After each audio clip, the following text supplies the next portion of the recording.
We'll go. All right. Well, cool. Welcome back, everybody. Good to see you all. Happy Friday. We've got some fun stuff lined up today. I wanted to start just with a quick announcement or a reminder about the quiz that is now open and is due later today. So let me go ahead and try to pull that up. So hopefully now you should be seeing my screen, which is the Moodle. It should be open to Moodle. And I just wanted to remind you of how the quizzes will look in this class, because the first one is today. So here's our class structure. You've probably gotten comfortable with this or started to become a little more familiar with this. I wanted to point out that in this week, right, so today is April 3rd, and in this week, we now have our quiz that is posted as an assignment here on Moodle. It's actually, today there is a quiz on 3 different skills, and so you'll actually see that it's broken up into 3 different quizzes, right? 3 different assignments. So it's the same quiz that you would have taken had we been in class. It's just broken up into 3 different pieces. And the way that this will work is when it comes time, actually, I don't know if you'll see the same screen. Okay, great. We probably see very similar screens here. You probably don't have the grade button or what have you. But this just sort of reminds you what the skill is. It gives you a PDF, which is the quiz itself. And I'm going to ask you to, when you're ready to take the quiz, to open the PDF, to answer the questions on a separate sheet of paper, most likely, and then to scan that sheet of paper, maybe using your smartphone, using an app, try to save it as a PDF, and then submit it here as your PDF, right? So you'll end up submitting 3 different PDFs, 3 different PDFs, one for skill 17, one for skill 18, one for skill 20. If you end up doing all your work on the same sheet of paper, that's fine. Just submit it in each individual slot. That will help me tremendously with the grading through Moodle. To get you acquainted with this, there has been this practice quiz that's been up here posted from the previous week. So the practice quiz, I encourage you to do that first. That just gets you comfortable with the system of reading your quizzes and then uploading your quizzes. So if you haven't already, go ahead and give the practice quiz a try. I think that's open through the rest of today. Let me know if you have questions or run into issues with that. And then sometime today, somewhere between right now and 11:59 p.m. tonight, go ahead and take these quizzes, I should say this one quiz, these 3 different skills, and submit your answers. I'll be keeping an eye on my email today, so let me know if you run into trouble, sort of like technical difficulties or what have you. And this probably only applies to a small subset of you, but the time zone for these quizzes is, sort of central time operating out of Georgetown. So if you're in a radically different time zone, just be aware that the, midnight deadline or the 11:59 p.m. deadline is associated with Central Time, Texas time. So I think that's all I really wanted to say about these quizzes. Any questions about that? I don't remember if it was you or another professor, but did you say that you're going to look at like when the PDF is opened as like part of the time? I was just wondering like if I want to open the PDF, go print it, then take it, like does that look like I've been sitting with it for like too long? Uh, I will not be paying too much attention to that. That Okay. must have been another professor. I guess it's nice to know that that is a possibility, but or that it's possible for me to do that. But I'm going to be a little fast and loose with the strict time limit, I think. Normally, I try to give you as much time as I can in class to complete these quizzes. Typically, that is somewhere between 15 and 25 minutes. And then in class, at some point, I have to stop it so that we can get on with the rest of class. That's no longer a limitation, which is actually kind of cool.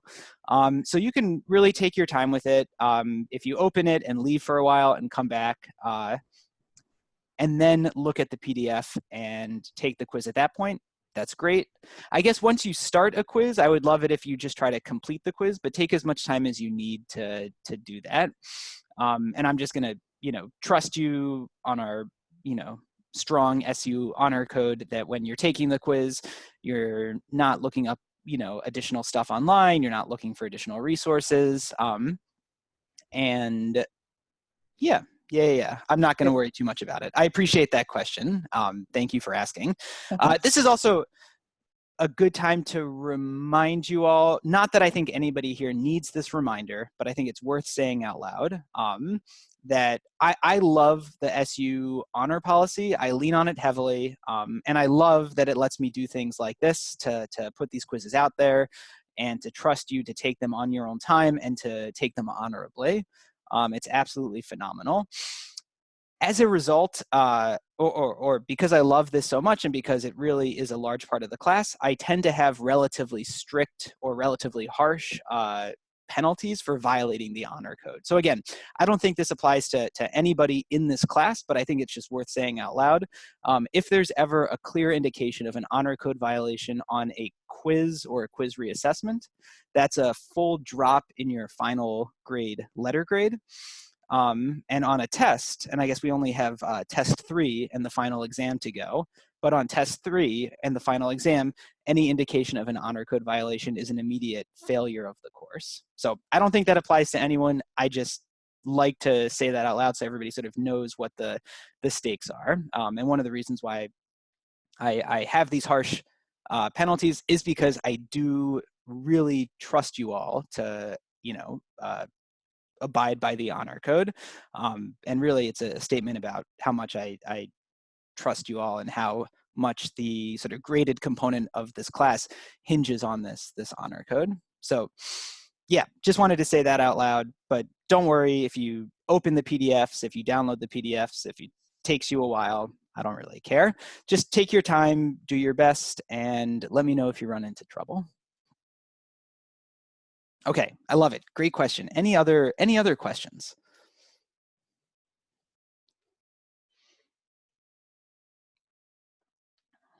All right. Okay, cool. Let's jump into some course material then. So I'm going to share my screen with you again. Let's jump in to here.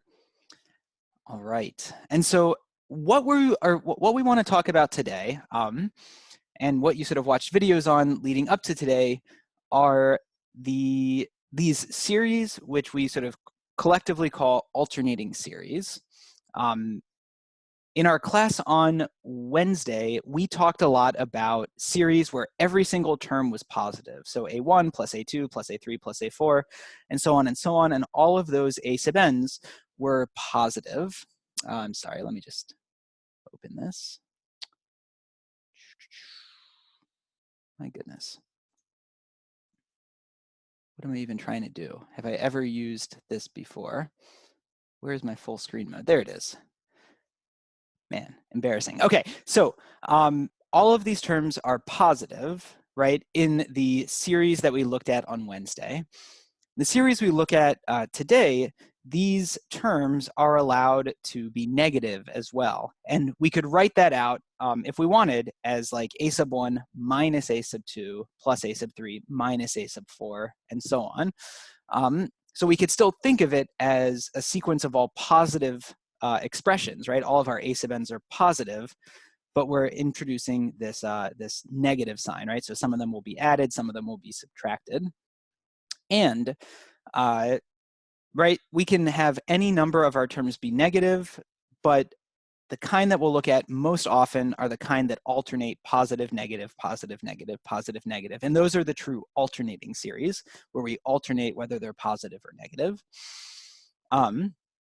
And what we saw is that sometimes if we introduce these negative signs, if we have an alternating series, our series will converge when it previously might have simply diverged. And our favorite example of this, which we'll return to, I would say again and again, we'll return to it several times, is the alternating harmonic series, which we talked about or we saw in the video.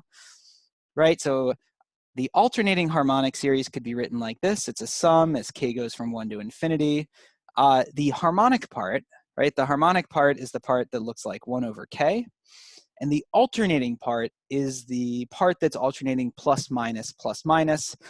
And we could indicate that with a -1 raised to a power of k. And I think the classic way to do this is to do k minus 1, because that will make the first term positive. Right, so we saw this in the video. We're relatively comfortable with this, but this becomes 1 minus a half plus a third minus a fourth, and so on and so on. Right, and it turns out that the alternating harmonic series actually converges. And I'll remind you of why that is in just a second. But the alternating harmonic series actually converges, and that's really meaningful when we compare it to the regular harmonic series, which was the sum as k goes from 1 to infinity of just 1 over k, right? So the regular harmonic series did not have this extra alternating piece. It was simply 1 over k. So that's 1 plus a half plus a third plus a fourth plus dot, dot, dot. And the alternating harmonic series, we saw diverges, right? We saw that, we saw two different arguments for that. One argument was sort of this clever comparison to like a half plus a half plus a half. That was in the video. And then I think in class on Wednesday, we also saw that this diverged by using the integral test. And we saw that it diverged according to that. So what we have here is an example of a series that is alternating and it converges, while the original series, right, the series without the plus minus, the we could think of it as the absolute value of the alternating harmonic series, right? So if I wanted to, I could slap some absolute value signs in here. Ooh, that's too close to red. I'm gonna choose a different color. I could slap some absolute value signs on here, and that would give me the original harmonic series. So we see that by reverting to the original harmonic series or by slapping on those absolute value signs, the result diverges while the original converges. And so we introduced this language that said that the alternating harmonic series actually converges conditionally.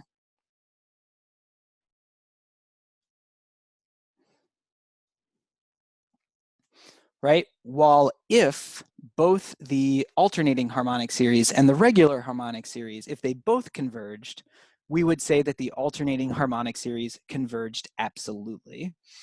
So we also have this distinction between an alternating series converging absolutely or simply converging conditionally. And in this case, we say that the alternating harmonic series converges conditionally. So our big goals for today are to try to come up with a way to determine definitively whether or not an alternating series converges or diverges. So we saw this in the video with the alternating harmonic series. We'll revisit that argument in a moment, but we'll look at a couple examples, and our ultimate goal is to determine series convergence versus series divergence in the case of alternating series. So we'll come up with a good test. We'll use this test in several instances, and then once we're able to measure an alternating series in its own right, we will begin to look at alternating series, compare them to the absolute value of those series, and begin to determine whether a series converges absolutely or converges conditionally. And that's what we'll do sort of at the end of this class. This activity sheet ends with a list of 6 or 8 like great practice problems, essentially, and we'll end today's class by looking at those. So that is our big goal. Let's go ahead and start by remembering our sort of slick argument for why the alternating harmonic series converged. And to do that, I'm going to draw a slightly different picture than we had last time, than we used in the video, but it will capture the same idea. I'm going to draw an axis, an x and y axis, and I'm going to let this indicate, or I'm going to use this to draw my sequence of partial sums. So let me mark off. That's more than enough. So let's take a look here. We've got our x-axis, and I want to denote at x equals n. Let's figure out what s sub n is. We'll let y equal s sub n. Right, and as a reminder, s sub n, that's the nth partial sum. So that was the sum as k goes from 1 to n of the sequence. So -1 to the k minus 1 times 1 over k. Right, and the idea here is going to be that we originally determined series convergence. We determined whether or not a series converges by looking at the sequence of partial sums and seeing whether it converged. And so we want to look at this sequence of partial sums, and here we'll draw the sequence of partial sums, and we want to see whether or not it looks like that sequence of partial sums is converging. So let's give this a go. So we did this, but not in the two-dimensional case. We did this in the YouTube videos. So as a reminder, let's pick a good color to do this in. So as a reminder, we saw that s sub 1 was equal to 1, right? The first partial sum is just that first term. So at a height of 1, we have that s sub 1 is equal to 1. Right, and so that's s sub 1. To get to s sub 2, we would take the second partial sum, so that's 1 minus a half, so that's 1/2. To get to the third partial sum, that's 1 minus a half plus a third, and so that is going to be somewhere up here. And I think in the video I gave you an exact answer or like an approximate answer. Maybe it's like 0.8 something. To be honest, it escapes me now, but the important thing that I want to highlight is that this third partial sum is necessarily going to be lower than that first partial sum.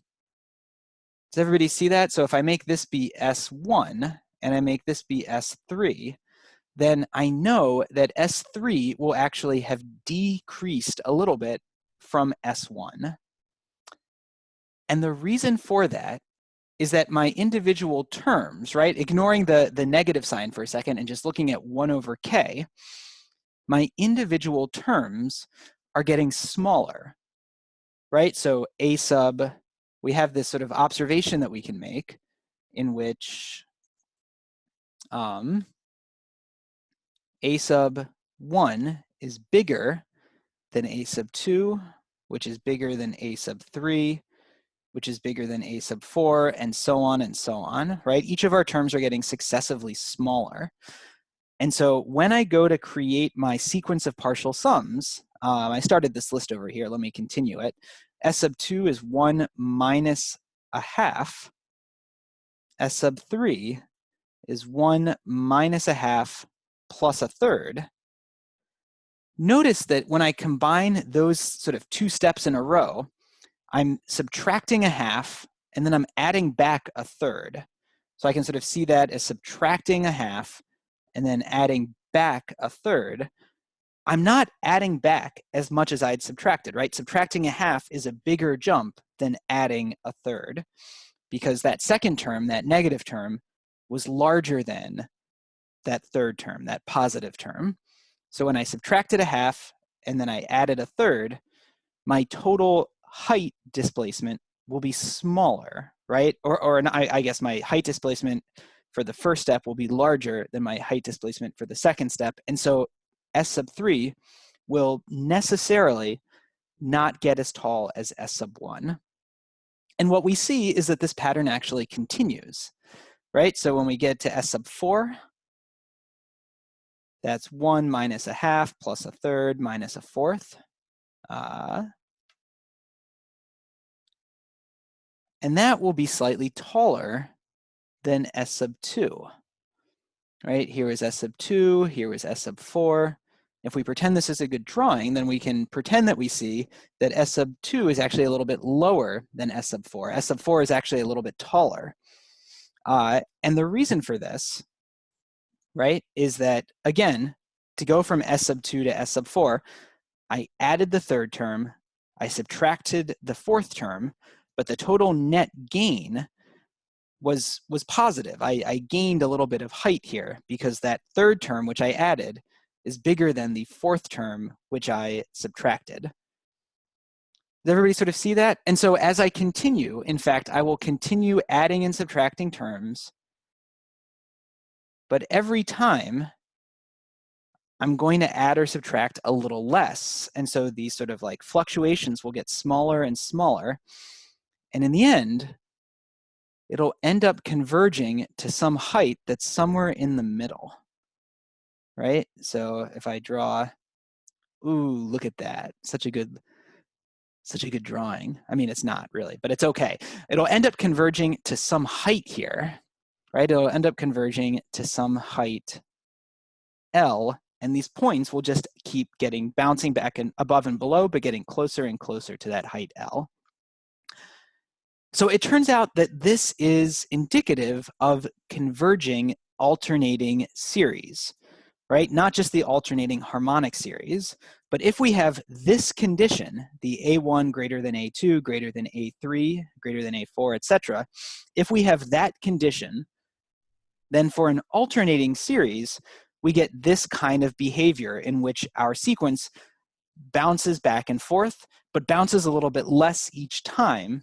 And the hope might be that this sequence trails off towards a given limit L. Now, let's pause there for a second. This is sort of a rehash of the alternating series that we looked at in the video, but we're really highlighting this feature of the alternating series, that the individual terms are decreasing, getting smaller and smaller. And we're sort of seeing how that plays out in our sequence of partial sums. So that was sort of our goal here. Any questions, before I erase this picture, any questions about this example?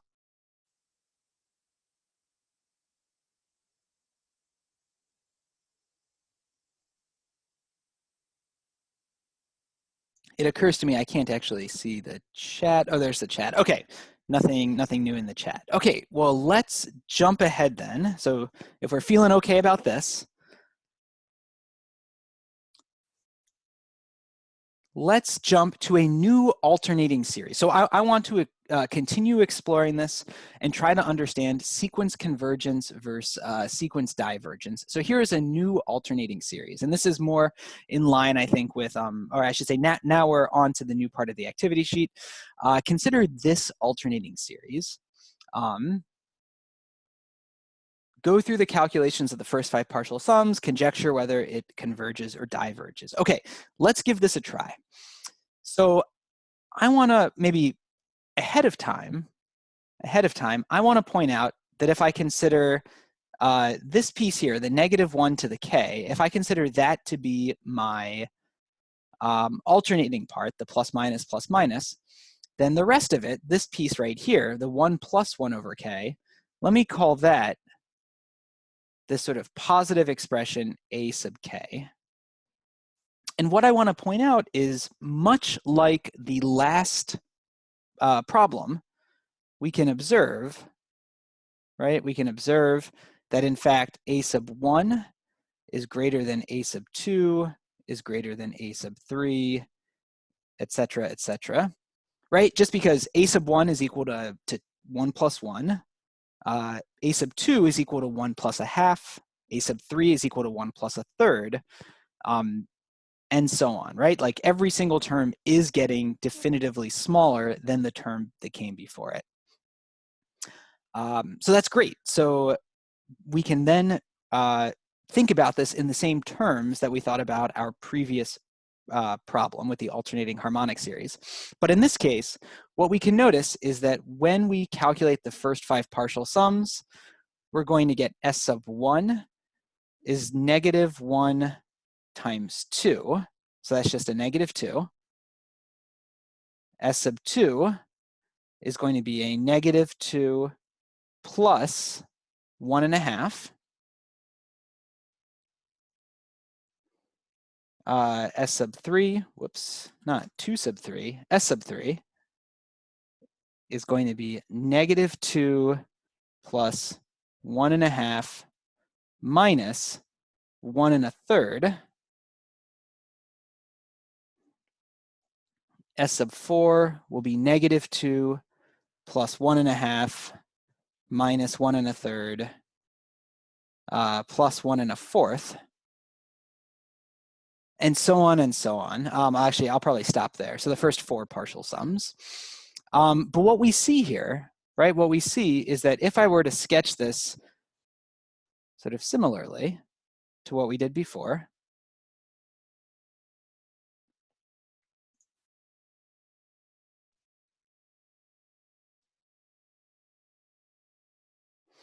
then if I wanted to graph S sub 1, let's add our y-axis as well. So if I wanted to graph S sub 1 is just negative 2. That's going to occur down here. S sub 2 is going to be negative 2 plus 1.5. So that's going to be negative 0.5. So that'll be about right here. We'll add on, or we'll additionally subtract 1 1/3. So that will end up being down here. We'll add on a 4th. We would subtract 1 1/5. We would add on 1 1/6. And so on. So we would get a sequence that kind of looks like this. I'll go ahead and stop there. Notice we have the same behavior that we had last time. We have this alternating behavior in which we're, sort of bouncing back and forth, and the rate at which we're bouncing is getting sort of smaller and smaller. But we are not converging to one particular thing, right? In fact, there's going to be this whole sort of nebulous zone. Let's see if I can draw a nebulous zone. Ooh, I can, yeah.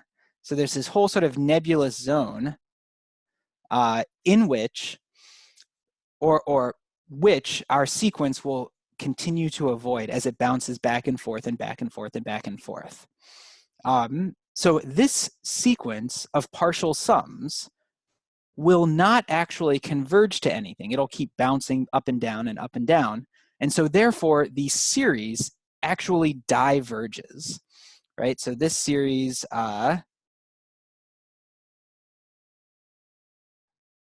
diverges.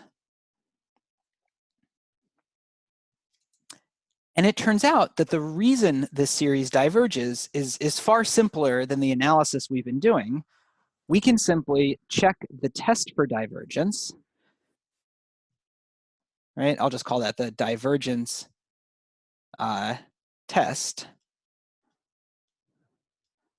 on A sub n, right? So remember, the test for divergence said if I look at my individual terms in my series and the terms themselves are not tending towards 0, then my overall series must diverge. It must fail to converge, right? And we can see that as my terms, or as my k value goes to infinity, maybe let me call this A sub k, right, just to keep the notation the same. If I call this A sub k, then what we see is the limit as k goes to infinity of the expression 1 plus 1 over k. Well, that expression actually goes to 1. And so we see now why our series of partial sums will fail to converge. Because the individual terms are going towards either +1 or -1, I'll end up in this pattern that looks approximately like +1, -1, +1, -1, +1, -1. And so our overall series will fail to converge in that case. So it wasn't enough to say that our individual positive terms were decreasing. We also needed the terms themselves to tend towards 0 in order to satisfy our original test for divergence. So in order for an alternating series to converge, we will actually need both of these. And I want to summarize that on the next slide. And I think in the original activity sheet, this is in a shaded box. So I'm going to erase what I have here on the screen.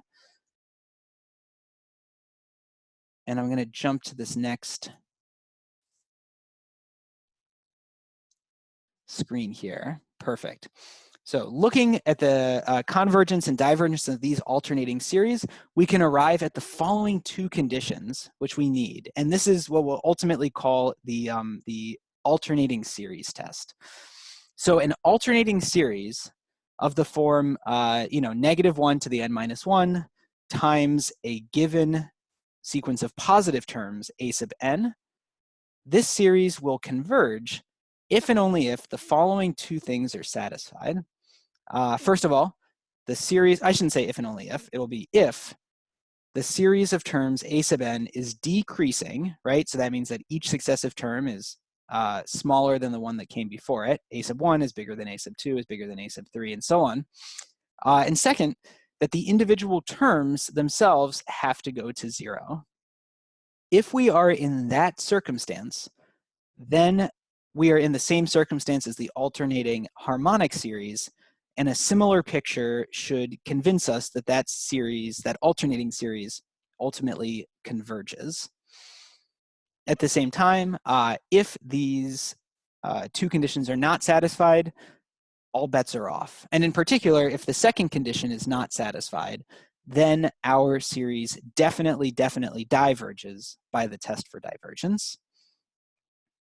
So the alternating series test is another one of our fundamental tests that we can add to our growing list, right? We have the integral test, we had the comparison test, we had the limit comparison test, and now we have the alternating series test as well. And so in a moment, we're going to turn the page and we're going to look at some new series, and we will try to determine whether they converge or diverge. And we will do that using this alternating series test. Any questions? Yeah, Gabrielle. So what was the point on the one we just did? It was -1 to the k instead of -1 to the k minus 1. Would that have made it positive?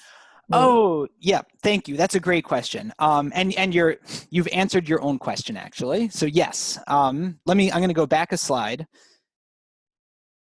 Here we have this -1 to the k, while in the statement of the theorem, we have this n minus 1, or we could think of that as a k minus 1, right? But we have this issue of the -1 being raised to either the index or the index minus 1. And you're absolutely right. It actually doesn't make a major difference in the theory. What it really does is it changes which terms are positive and which terms are negative. So if it's raised to the n minus 1 or the k minus 1, that will make the first term, right? That first term, that will be -1 to the 1 minus 1. That'll be -1 to the 0. So that first term will be positive. And when it's set up like this to the n minus 1, all of the odd terms will be positive and all the even terms will be negative. So it'll be plus minus plus minus. If that's flipped and we're back in this situation, then we'll start with a negative term and it'll be minus plus minus plus. Doesn't change the theory at all. All it would ultimately do is it would change your final answer to, if it converged to some value L, then by flipping that, it would end up converging to negative L. So it just changes the positivity, negativity. Yeah, great question. Hopefully, yeah, let me know if I can clarify that further. Let me know if there are any other questions out there.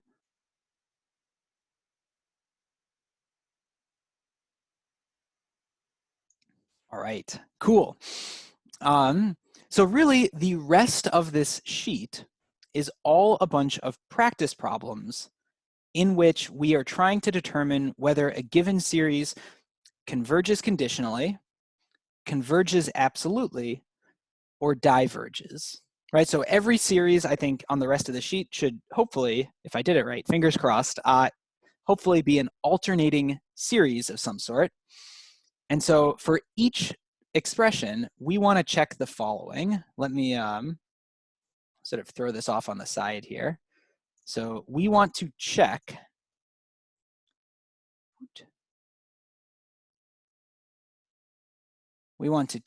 if our series that's given to us, and it'll always be something that kind of looks like this.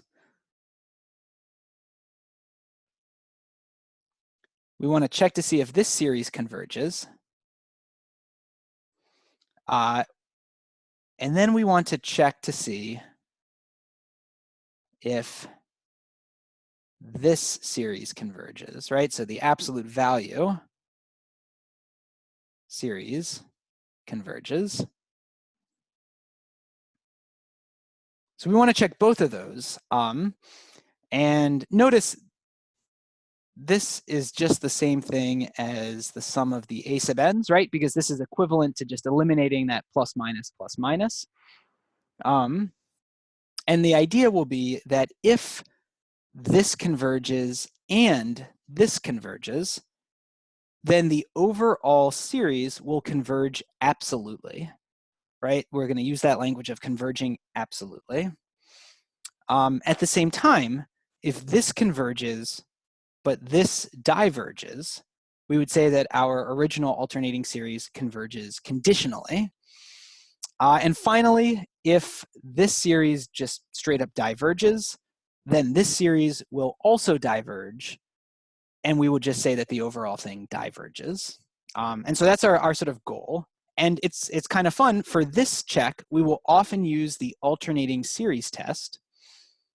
While for this check, we'll have to use some of our old strategies like comparison test, check to see if it's a geometric series, check to see if it's, you know, like a series of p-values, et cetera, et cetera, et cetera. So we'll have to use some of our old strategies as well, and we'll get some good practice in with those. I want to talk through, let me see, it's currently 8:40, and we have a little over a half hour. I want to talk through a handful of these with you, and then possibly cut you loose to work on them in breakout groups. We're still trying to master the use of the breakout group. So let me start by talking through a couple of these with you. And I think at least this first one should go really quickly, because the first one is just the one that we've been looking at this entire time. If I rewrite this, right? If I rewrite this, this is going to be the sum as n goes from 1 to infinity, -1 to the n plus 1 times 1 over n. This is literally the alternating harmonic series once again. And so we know that this converges conditionally.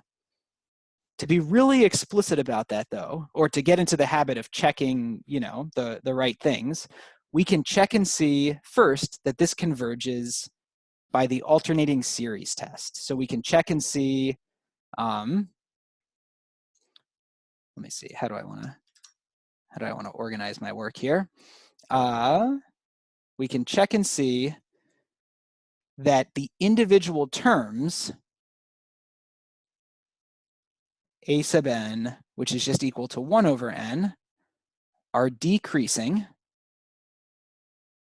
right? And we can see that immediately because 1 over n, as n gets bigger, 1 over n gets smaller. So these terms are decreasing, check, and these terms are heading towards 0, right? So the terms satisfy the fact that the limit as n goes to infinity of a sub n equals 0, because as n gets bigger and bigger and bigger, 1 over n gets smaller and smaller and smaller and tends towards 0. So we can check to see that the terms are decreasing. We check to see that the terms are going to 0. And so by the alternating series, by the alternating series test, this converges.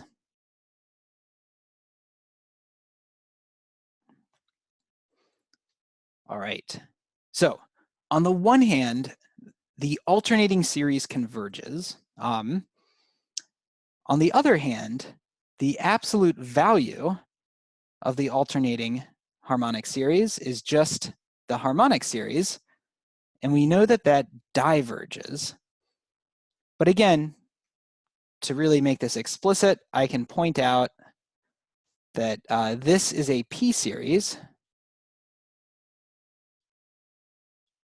right? A p-series was something of the form 1 over n to the p, right? A series in which the terms look like 1 over n to the p.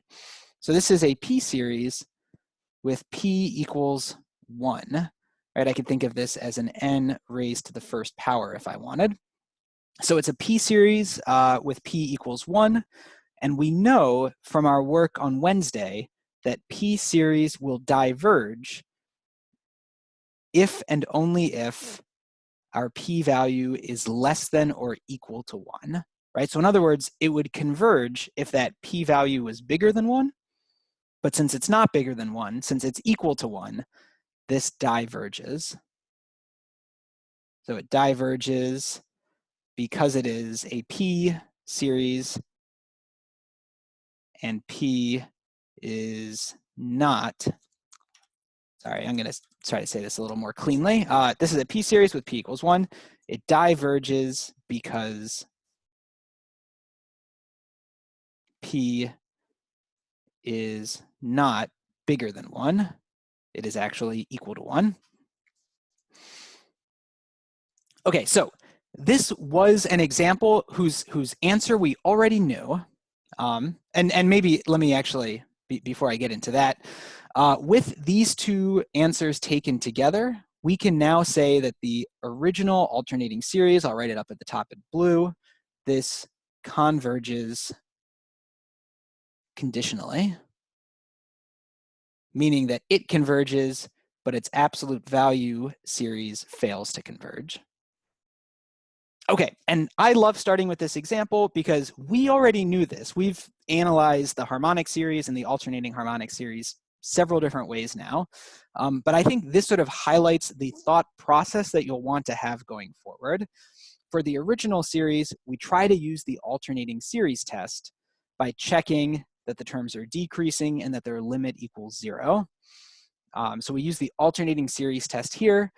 While down here, with the absolute values, we have to use some other strategy, in this case, by identifying it as a p-series. So this will sort of be our strategy going forward. Yeah, any questions about that first example before we turn to example 2?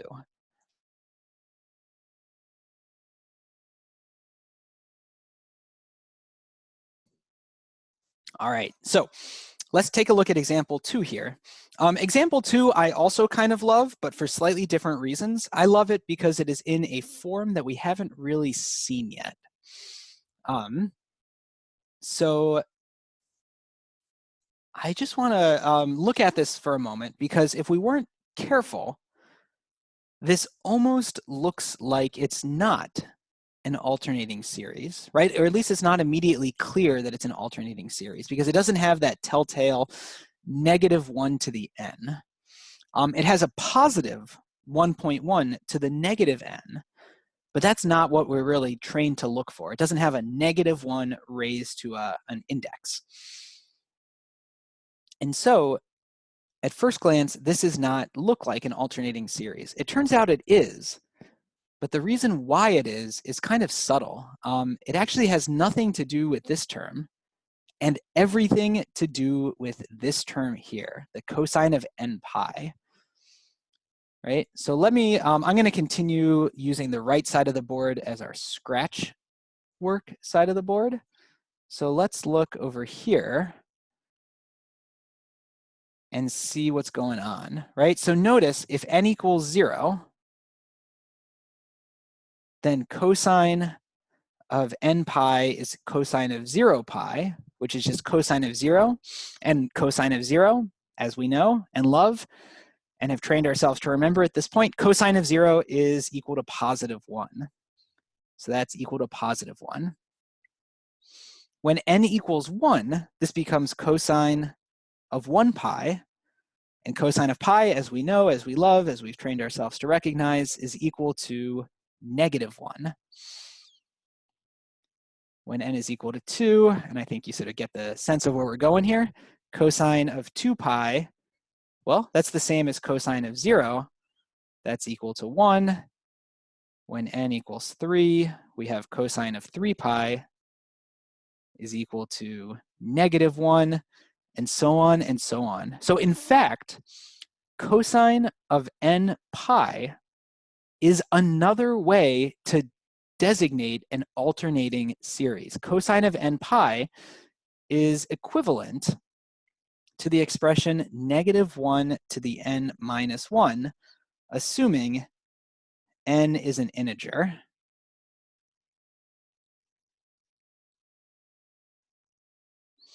Right? And so in fact, that is another way that we can highlight or point out what a alternating series is. I said that incorrectly. What I should have said is that is another way that we can create an alternating series, right? Instead of just having the -1 term, we can have this cosine of n pi term. So this is really equivalent to this. Ah, so cool, so clever. Okay, so once we realize that, then we see that this is an alternating series. And let's actually rewrite this. I'll use blue, I guess. So I'm going to rewrite this as the sum n equals 0 to infinity. We will have a -1 to the n, right? That's my cosine piece. So cosine of n pi, that's going to become a -1 to the, oh, I'm sorry, a -1 to the n minus 1.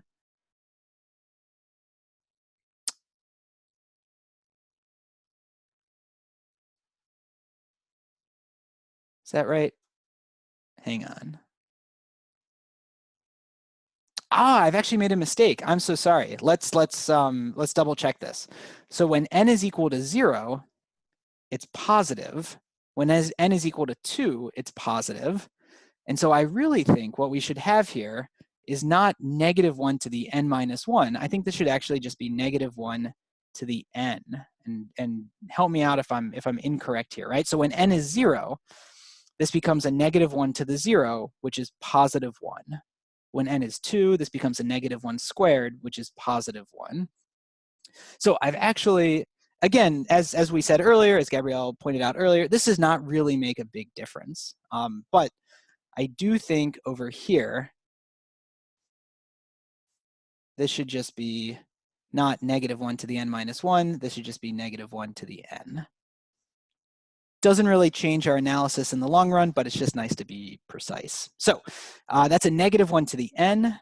That's our cosine piece. And then what we have left is a 1 plus 1 or 1.1 to the -n, which I will rewrite as 1 over 1.1 to the +n. And I'll try to make my n look a little bit cleaner there. Okay, cool. So let's try to analyze this in terms of our alternating series test and in terms of our sort of absolute value test. And I'm actually going to do something a little bit different in this one. Instead of analyzing my alternating series, I'm going to jump straight down to the absolute value expression, right? So the absolute value expression, this is the sum as n goes from 0 to infinity of 1 over 1.1 to the n. I'll explain why I'm skipping the alternating series in a moment, but let's focus on the absolute value expression first. So this, I'm going to claim, will converge, right? We have to sort of think back to our knowledge from Monday, to our knowledge from Wednesday, but we have to recognize that when I have an expression that just has an n in the exponent, right? This is no longer a p series. A p series had n in the base, but an n in the exponent was a geometric series, right? And so this is a geometric series.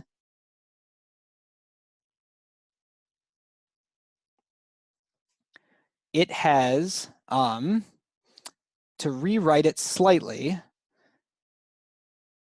right, in the form that we liked for geometric series, this could be thought of as a 1 over 1.1 to the n, right? So in a geometric series, we like to have the entire thing raised to a power, if at all we could. That's because the geometric series, we like to have it in the form c times r to the n. And so our r value in this case is the thing inside the parentheses. That's the 1 divided by 1.1. So we're getting a question about what about the cosine of n pi? Well, the cosine of n pi, because it is equal to negative 1 to the n, right, because those two terms are the same. When I jump down here, I'm throwing on the absolute values, right? So I'm throwing on my absolute values around everything. And that will end up just eliminating the cosine of n pi. So those plus ones and minus ones will just end up becoming plus ones. Yeah. So because this is, so in the absolute value expression, we have this geometric series. And we remember that a geometric series converges if and only if the expression here in the parentheses, this r value, is less than 1. And because this r value, in this case, is less than 1, we get that this converges. Exclamation point. And in fact, because it's a geometric series, we actually have an explicit formula to what it converges to. So this happens to converge to the quantity 1 divided by 1 minus r. And so if you had a calculator and you felt so inclined, you could figure out explicitly what that number was. I'm not going to worry about that right now. But we end up getting that this converges, and it converges to a particular number. Cool. So because this converges, our r value in this case, so our geometric series, I'm going to jump back over to the scratch paper for a second. A geometric series was a series of the form sum when n equals 0 to infinity of c times r to the n. That's our sort of general formula for a geometric series. And so the r is that common ratio that's being raised to the nth power. That's why when I originally started with this expression, I actually wanted to rewrite it into this expression because it allowed me to really see what was being raised up to the nth power, right? So this became something of the form 1 times a quantity to the nth power. And so our r value in this case is the 1 divided by 1.1. And to clarify, the geometric series always converges to, if it converges to c divided by 1 minus r. I should say if it is known to converge and if it is of this form, starting when n equals 0 and going up to n equals infinity. We discussed in Wednesday's class how if n was equal to something other than 0, like if we started at the 5th term, we might have to tweak our formula somehow. But at the moment, we have this is our formula, this is what it converges to. And so in this case, this could be thought of as a 1 times, right? That's like it's like a 1 times that quantity to the n. And so the whole thing converges to 1 divided by 1 minus r, which I'll try to write a little bit more cleanly. That's 1 over 1.1. So sort of a messy formula, but I think that, especially if we had a calculator, we could just crunch out what that number is. And even without a calculator, we could take some time, do some algebra, and figure out what that converges to. For our purposes today, what I really care about is the fact that it does converge, which is great. So we sort of skipped the alternating series test, and we jumped right to looking at the absolute values, right? So we slapped on some absolute value signs. That allowed us to eliminate this cosine piece. And then we saw that the corresponding series converged. So what does that mean? What can we conclude?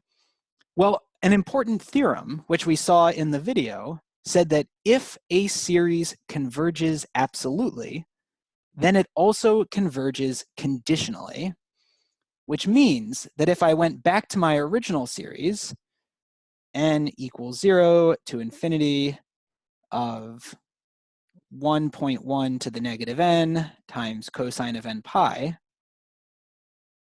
I know immediately this converges. And why does it converge? It converges because this converged. Yes, or to put it, I think maybe Katie's put it a little bit better. The sum that involves absolute values, if that absolutely converges, then the alternating series cannot diverge. It must converge. And so because this converged, this has to converge. Yes, that's absolutely right. And that is, in fact, that is why I started with this test, because if I could get that this converged, then I would know that this converged for free. And so we can say that because the series with absolute values converges, the series without absolute values converges, and so this series converges absolutely.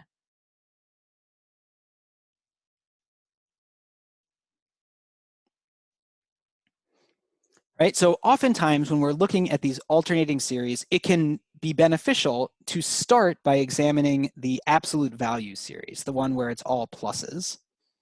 Whoops, sorry. We can start by examining the one where it's all pluses. What that can allow us to do is that can allow us to see if it converges, then we get the alternating one converges. We get that for free, and we know that the overall series converges absolutely. If we had tried to do that up here, right, back in problem 1, we would have gotten that this diverged, and we wouldn't have been able to draw the same conclusion. We would have had to go back and examine the alternating series by itself anyway. But oftentimes, if a series converges absolutely, we can save ourselves a little bit of trouble by just jumping right into that problem and showing that it converges in the absolute value case. Okay, I want to pause there for a second. These have been great questions. Any other questions about this set of problems before I erase all of this work?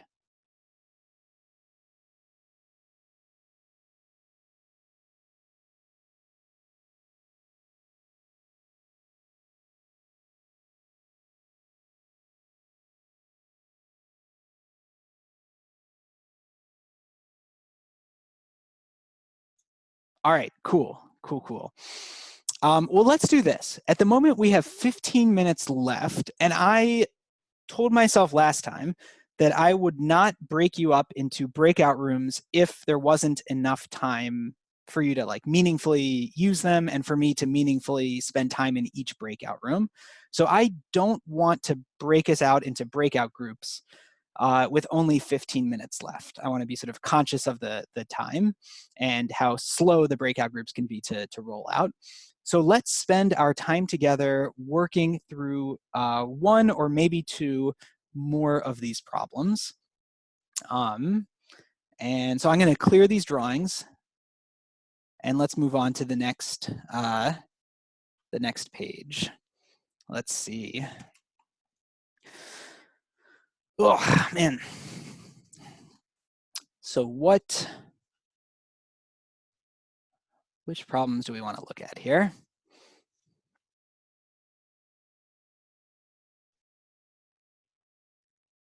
So let me see. So this is the one we already did. We've got problems 3 and 4 and 5 and 6. 5 and 6, I think there's some sort of typo there. That looks a little odd. Let's take a look at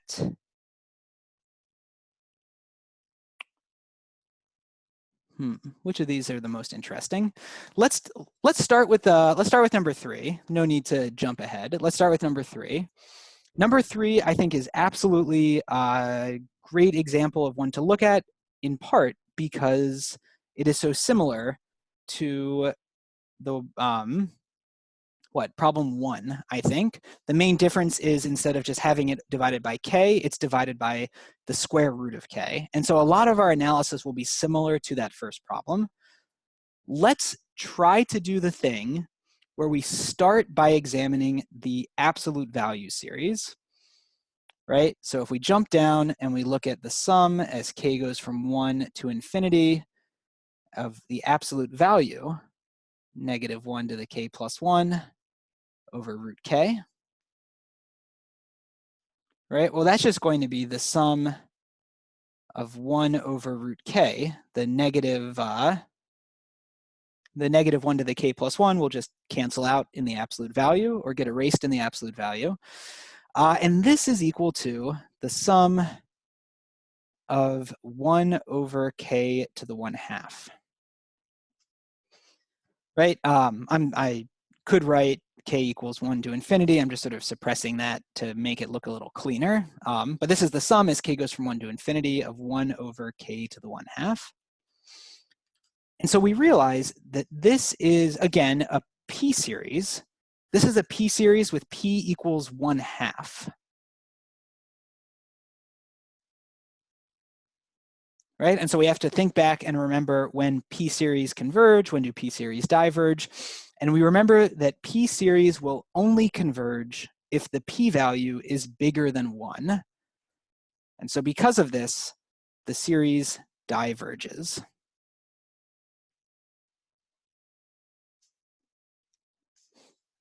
Right? So the absolute value series in this case is a p-series, but it is a p-series that diverges because the p-value is not big enough.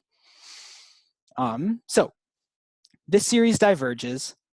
I will point out that if we did not recognize the p-series aspect here, so if we didn't quite recognize that, one thing that we could do is we could use the integral test and try to integrate up an expression of the form 1 over x to the 1/2, or 1 over square root of x. So if I was working on this problem and I got this series and I didn't recognize that it was a p-series, I would need to either use the comparison test or the integral test. And that would be sort of my next go-to strategy here. But either way, we see that this series diverges. And so at the moment, we can't actually conclude anything about the original alternating series, right? The absolute value series diverged, but that means this alternating series, maybe it converges, maybe it diverges. We actually have to do a little bit of work to try to figure it out. So we have to try to use the alternating series test. So what I would probably do now is I would rewrite this. You don't strictly have to do this, but I just think it helps me clarify what piece is alternating and what piece are these terms a sub n, right? So I would probably write it like this, and that would allow me to focus on this as my sequence a sub, well, I guess a sub k. And so the alternating series test requires that we check to see, is a sub k decreasing? And does the limit as k goes to infinity of a sub k equals 0? So are these terms, these positive parts of the terms, are they decreasing towards 0? So we can check and see that yes, a sub k is decreasing. Check. And the limit as k goes to infinity of the individual expressions a sub k does in fact equal 0. Also check. Right, because as k gets bigger and bigger and bigger, the square root of k will get bigger, and so 1 over that will get smaller and smaller and smaller. So this is a alternating sequence in which, or an alternating series in which the individual terms are getting smaller and are going to 0. And so I would say by the alternating series test, right? So by the alternating series, I'll say by the alternating series test, this alternating series converges. Right, and then we can conclude because this series converged, but its absolute value expression did not converge, this entire thing converges conditionally.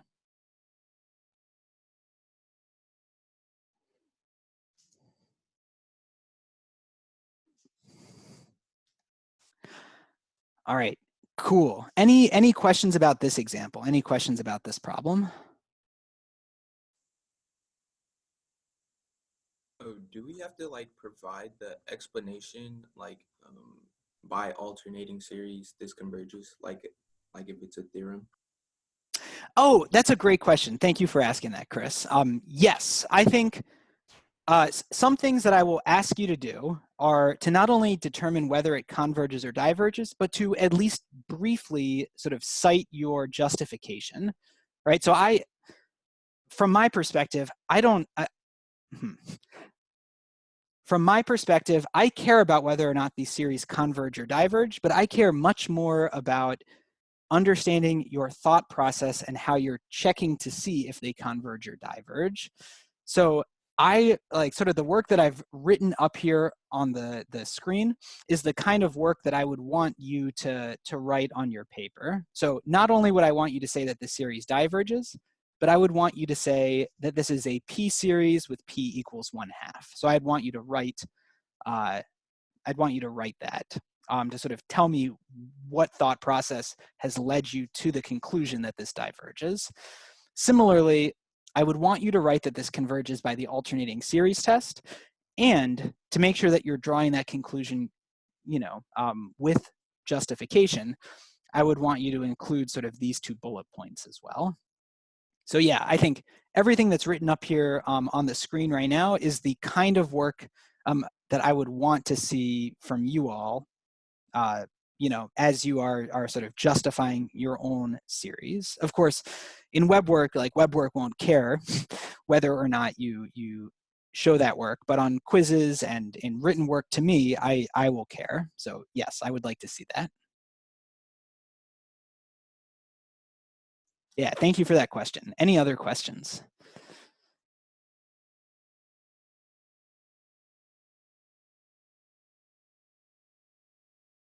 Okay, so we only have about 5 minutes left, and I want to be conscious of the time because I want you to be able to get to your next classes or eat your breakfast or whatever. So let me quickly look at this next problem, which for the life of me looks like it was copied incorrectly, but maybe it wasn't. I think this is just kind of, well, it's an odd problem. We'll see. We'll see. I'll show you. Let's take a look at this and see what happens. So what I'm going to do is I'm going to look at first the absolute value expression, right? So this would be the sum as k goes from 1 to infinity of the absolute value, -1 to the k plus 1 times 2k divided by k plus 2. And the absolute value, excuse me, the absolute value kills that -1. So we end up with the sum of the form 2k over k plus 2. And right away, this looks a little weird. The fact that there is both a k and a k to the power of 1 in both the numerator and denominator should send some sort of alarm signal to you. There's a question, in my mind at least, as to whether or not the individual terms actually tend towards 0, right? Because if the individual terms don't tend towards 0, the overall series has to diverge. That was our sort of original classic test for divergence. So I might pause everything at this point and say, let's look at the individual terms. So that's the 2k divided by k plus 2. And let's take the limit as k goes to infinity of 2k over k plus 2. And right away, we see that that limit should be equal to 2. We can either see that just by analyzing the coefficients, right? Notice that this is sort of like a 2k divided by 1k. So we can analyze it that way. Or if we're not comfortable with that, we can use L'Hopital's rule. This looks like an infinity divided by infinity. Oh, I apologize. There we go. Looks like an infinity divided by infinity. And so as a result, we can take the derivative of the top and bottom to just get 2 over 1. So either way we cut it, we get that this equals 2. And since that doesn't equal 0, this series automatically diverges. Diverges since the limit of the terms does not equal 0. Right? So this series automatically diverges. Furthermore, the alternating series will also diverge for the exact same reason, right? If I wanted to do my alternating series test, I would need to see first that, so for my alternating series test, I would need to check and see, are the terms 2k over k plus 2, is that decreasing? And secondly, I would need to see, does the limit as k goes to infinity of the 2k over k plus 2, does that limit equal 0? Right? And whether or not these terms are decreasing, I think we'd have to do a little bit more careful analysis to determine if they are. It's clear from our work down here that this limit does not equal 0, right? So that's a big, hard X right there. They do not equal 0. And as a result, not only does the alternating series test not apply in this case, but the fact that they do not go to 0 means that this alternating series will not converge either, right? It will be similar to that example we looked at early in the class where it just keeps bouncing back and forth. I should say the sequence of partial sums will keep bouncing back and forth. The series itself will fail to converge. So this is an example in which the whole thing, alternating and otherwise, the whole thing diverges. And that's what we got there. Okay, I want to pause there and call it a class. So I'm happy to stick around for a moment if anybody has any final questions. Otherwise, I want to remind you to take your quiz sometime today, to send me an email if you run into technical difficulties. Have a wonderful weekend if I don't hear from you before then. And keep an eye on Moodle later today. Work for next week should be going up. So keep an eye out for that. Otherwise, have a great rest of your day. Have a great weekend. I will see you all next time.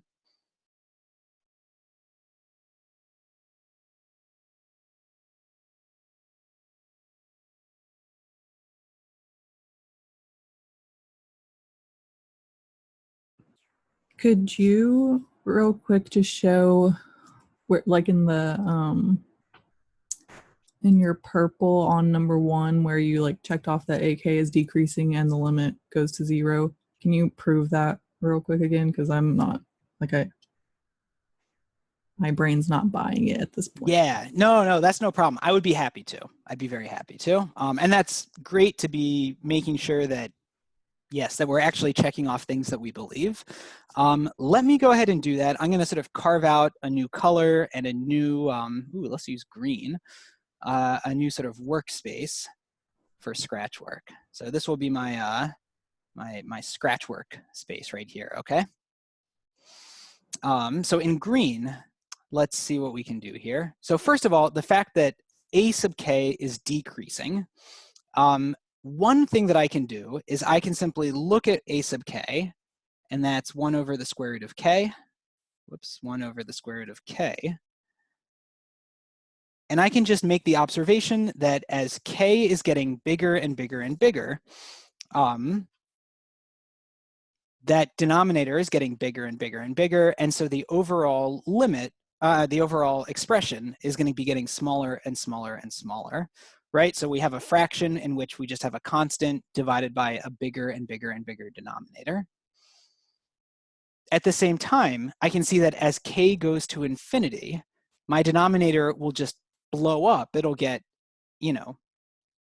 incredibly large. It will grow without bound, which means that my entire fraction will shrink without bound, right? So my entire fraction will just keep getting closer and closer and closer to 0 because it's 1 divided by a bigger and bigger and bigger number. So that is sort of the informal argument that I was attempting to make, or that I would expect you to want to try to make while you're thinking through these 2 bullet points. If that failed to convince you, and totally fine, right? You want to be completely sure. So if that felt less than completely convincing, one thing that you can do is you can actually consider this as a function, right? We can compare this to 1 over the square root of x, which is really just x to the negative 1/2. And we can do some sort of an analysis on that function, right? The idea being that 1 over the square root of k, those are just discrete points on the function 1 over square root of x. And so one thing that I know about this function is that it kind of looks like this.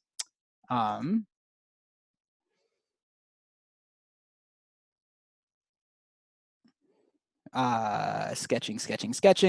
This function kind of looks like this, right? And that is indeed a function that is decreasing and whose height is tending towards 0. Additionally, right, so several different ways to attack this. Additionally, for the decreasing part, one trick that I like to keep in my back pocket is I like to be able to take the derivative of this function and see that the derivative is negative. So I can always show that something is decreasing if I can show that its derivative is negative. And so if I'm considering x to the negative 1/2 as my function, then the derivative of that function, so x to the negative 1/2 prime, is a negative 1/2 x to the negative 3/2, right? And if I'm plugging in positive x values, this piece is positive, the negative 1/2 makes things negative, and so this whole derivative will be less than 0. And so that's another way to see that this expression is decreasing. Okay, that sounds really good. Okay, awesome. Thank you. Yeah, no problem. All right, Alex, Carson, did either of you have any questions?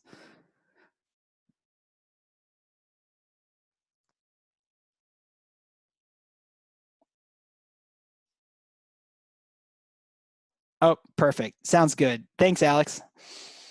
I will see you a little later.